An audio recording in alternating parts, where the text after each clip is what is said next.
Canada has many freedoms. The freedom to do what you want to do within the confines of provincial and federal laws. But what happens when the government starts taking away these freedoms? Well, protests happen. And as you're going to see, they have a dramatic effect on the economy.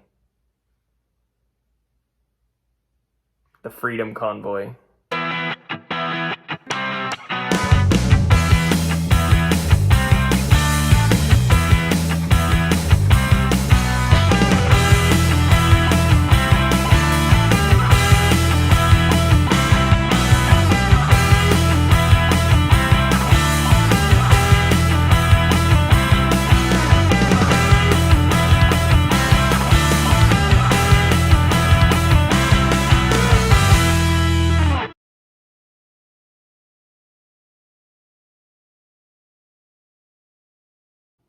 So why was the Freedom Convoy formed?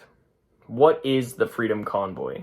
Why were people coming to Ottawa in masses, blocking off streets to the airport, Parliament Hill, and the US border? Why were they doing this? Well, it's because of the government, of course, and the COVID-19 new mandated laws, such as having to wear masks pretty much whenever you left the house. Even in the house, if you're quarantined, you have to wear a mask. So you couldn't go out to bars. You couldn't go to the airport. You couldn't go work out. You couldn't go any public place without wearing a mask. That was the start. And you know what? That's understandable. That's not that bad. It's when they started mandating vaccinations. That was when people got very upset. So you get this handy little doodad. It's a vaccination card that proves that you have gotten your COVID-19 vaccine and that you are up to date on your vaccines. Not just one dose, 2 or 3 or 4 doses. You had to get this vaccine if you wanted to do anything outside of your home. And people who didn't get it were looked down upon across many communities, including the one I was in. And I will tell you right now that I did not get the COVID vaccine because I'm just deathly afraid of needles, straight up. That's the main reason why. And because it was obviously a very unproven vaccine at the time when it came out.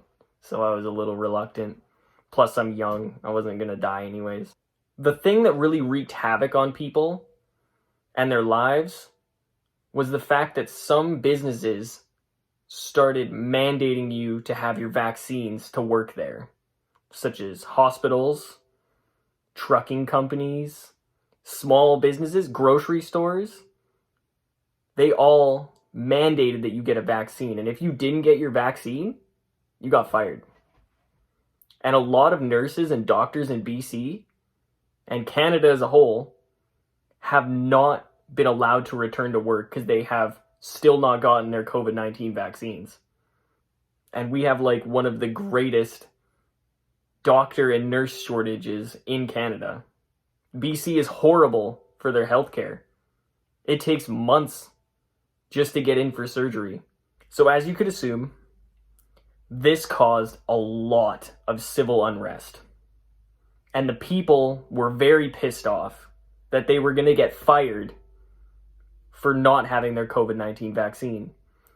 So they started protesting. And at first it was a little bit of people throwing up signs and marching for freedom, that kind of thing. And then it started getting quite popular.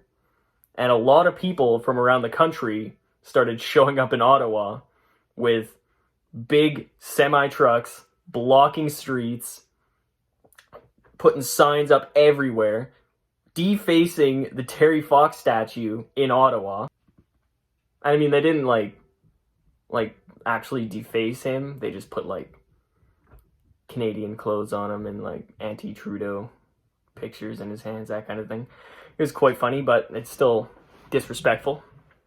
I do not condone any defacings of statues, especially to people like Terry Fox, who raised money for cancer research and ran halfway across the country. The protests weren't just in Ottawa, though. They were all over Canada, cutting off border crossings, just blockading highways so no one can get through. And most of these were truckers because they were hit the hardest with these mandates because they needed the vaccine to get across to the US border. And it was mandatory that they got it. So if they wanted to keep their job and their livelihood, they had to get this vaccine even if they did not want it or believe in it. So the protests started getting out of hand. In Ottawa, about 50,000 people stormed Parliament Hill with flags of swastikas. Of course, every protest has to turn into racial stuff every time. And not only were there swastikas, there were also Confederate flags saying that Trudeau is just a bad person. Just a bad person. So, of course, Trudeau saw these flags while he's looking out one of the Parliament windows. And he's like, oh no, that's not good. So, he invoked the Emergencies Act. When all the people in charge of the Freedom Convoy just wanted to talk to Justin Trudeau. Nothing bad. This was a relatively peaceful protest. There wasn't any big shootings or threats of violence. Well, from the most people. So what did he do? What did Justin Trudeau do? He locked himself in Parliament Hill, invoked the Emergencies Act, which was the first time it has ever been used since World War I, World War II, and the October Crisis. These are all pretty substantial pieces in Canadian history. He did it because he had people on his lawn. Of course, myself being a conservative, I find that him using the Emergencies Act to clear people off his lawn was very unjustified of him. He did not need to call in the RCMP and the military to sort out something that could have been handled in a very quick and easy fashion. I mean, all he had to do was take a hearing, hear them out, and then be like, yeah, I could probably do that. Or we can change the laws to help you in this way, or something like that. He didn't have to just say, nah, call in the military. They'll figure it out. While he just hid in Parliament Hill, didn't take any questions, and just closed the doors. A few days after this, during a debate between the Liberals and the Conservatives, one of the Conservatives was asking Justin Trudeau why he would invoke this act, and it seemed very unjustified of him. I'm just going to show the clip. It's only a minute. I'm just going to show the clip. It'll sum everything up. Optimistic, hopeful vision for public life isn't a naive dream. It could be a powerful force for change. If Canadians are to trust their government needs to trust Canadians. Those are the words of the Prime Minister in 2015. These people, very often misogynistic, racist, women haters, science deniers, the fringe. Same Prime Minister 6 years later as he fans the flames of an unjustified national emergency. So, Mr. Speaker, when did the Prime Minister lose his way? When did it happen? You're right, Honourable Prime Minister. Mr. Speaker, Conservative Party members can stand with people who wave swastikas. They can stand with people who wave the Confederate flag. We will choose to stand with Canadians who deserve to be able to get to their jobs, who be able to get their lives back. These illegal protests need to stop, and they will, Mr. Speaker. The woman you see in the beginning of the video, her name is Melissa Lantsman, and she is obviously a member of the Conservative Party of Canada. And she was a part of the debate against Justin Trudeau and the Liberals. Justin Trudeau then decided to say that if she wants to stand with the swastika flag, then she sure can. You told a Jewish woman that she can stand with the swastika flag. I would just like to point out that he never apologized for this either. Dude is a menace and gets away with everything. Why is he still the prime minister of this country? Like, what is he doing? How dare you do that to someone? That is wrong. Doesn't even matter their nationality or their race or anything. You don't tell someone that they can stand with the swastika flag. And opposing the prime minister means that you're a Nazi. That is horrible to anyone. There are people in this country that are born and die conservatives. So you're telling them that they all can put up a Nazi flag in their yard and salute it every morning. Okay, bro.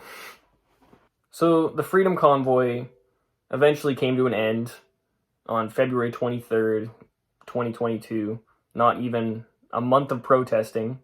I mean, that'll happen when you have the military and the RCMP and the Ottawa police taking you out of Ottawa. And the people who were involved in the protests that were named all had their bank accounts frozen, and had them frozen even after the protests had ended. That's awfully nice of him. So what did Canada learn from this?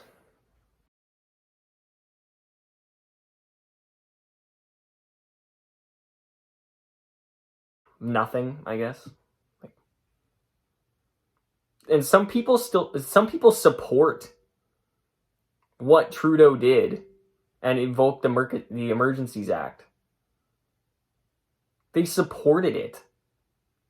I know this is old news, it being 2 years ago and everything, and all the COVID mandates have all been lifted and this and that. I still feel that it's important for people to know who our Prime Minister is right now and what kind of a person he is. Like, it's gone too long. It's gone too long. It hurts. It hurts. Every morning I watch the news, I see his face and something stupid he's done. And it's just like, come on, man. It's like, come on.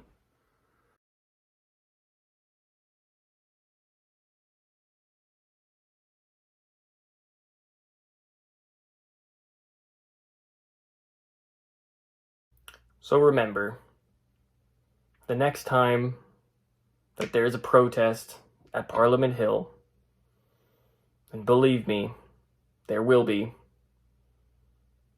leave your other flags at home, bring your Canadian flag down to Parliament Hill, and shove it right in Trudeau's face.